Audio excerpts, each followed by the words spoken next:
Bismillahirrahmanirrahim. Assalamu alaikum friends. I am Mohammad Asad and you are watching AutoCAD with Asad YouTube channel. Friends, उम्मीद करता हूँ आप सब खैरियत से होंगे। तो आज मैं आपके लिए एक नई वीडियो लेके आया हूँ। तो आज की इस वीडियो के अंदर भी मैं आपको एक 2D ड्राइंग बनाने का तरीका समझाऊंगा। पहले भी मैं अपने चैनल के ऊपर जो है वो पहले मैंने बेसिक कमांड के रिलेटेड वीडियो डाली थी, फिर मैंने 2-3 वीडियो जो है वो 2D ड्राइंग प्रैक्टिस की डाली थी। तो आज की हमारी वीडियो जो है ये भी एक 2D ड्राइंग की प्रैक्टिस की है। तो चलिए फ्रेंड्स शुरू करते हैं आज की इस वीडियो को। तो ये मेरे पास यहाँ पे पिक्चर है, ये मैं आज आपको जो है वो बनाने का तरीका समझाऊंगा। बहुत ही आसान तरीका है। जैसा कि मैंने आपको पहले भी बता चुका हूँ कि जो भी आपने ड्राइंग बनानी होती है सबसे पहले ड्राइंग को अच्छी तरह देखा करें, उसके बाद जो है वो शुरू किया करें।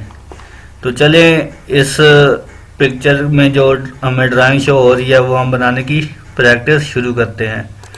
तो मैंने AutoCAD यहाँ पे ओपन कर लिया, यूनिट वगैरह डायमेंशन स्टाइल सब कुछ सेट कर लिया है। आपने भी जब भी AutoCAD ओपन करना है तो सबसे पहले आपने उसकी डायमेंशन स्टाइल वगैरह की जो है वो सेटिंग करनी है। उसके बाद जो है आपने ड्राइंग बनाना स्टार्ट करनी है। तो चलें शुरू करते हैं।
तो फ्रेंड ये थी हमारी आज की वीडियो। आप देख सकते हैं हमारी जो पिक्चर थी उसी हिसाब से हमने ड्राइंग जो है वो कंप्लीट कर ली है। तो आप भी, आपने अगर पूरी वीडियो देखी है तो आप भी आसानी से जो है वो ड्राइंग बना सकते हैं। कोई मुश्किल काम नहीं है, इसके अंदर वही बेसिक कमांड सारी यूज़ हो रही हैं। तो फ्रेंड वीडियो अच्छी लगी हो तो वीडियो को लाइक कर दें। अगर अभी तक आपने मेरे चैनल सब्सक्राइब नहीं किया तो मेरे चैनल को भी ज़रूर सब्सक्राइब करें, क्योंकि मैं इसी तरह की ऑटोकैड के रिलेटेड इंटरेस्टिंग वीडियो आपके साथ शेयर करता रहूँगा। तो इंशाल्लाह जल्द हाजिर रहूँगा एक नई वीडियो के साथ। तब तक के लिए अपना ख्याल रखें। अल्लाह हाफिज़।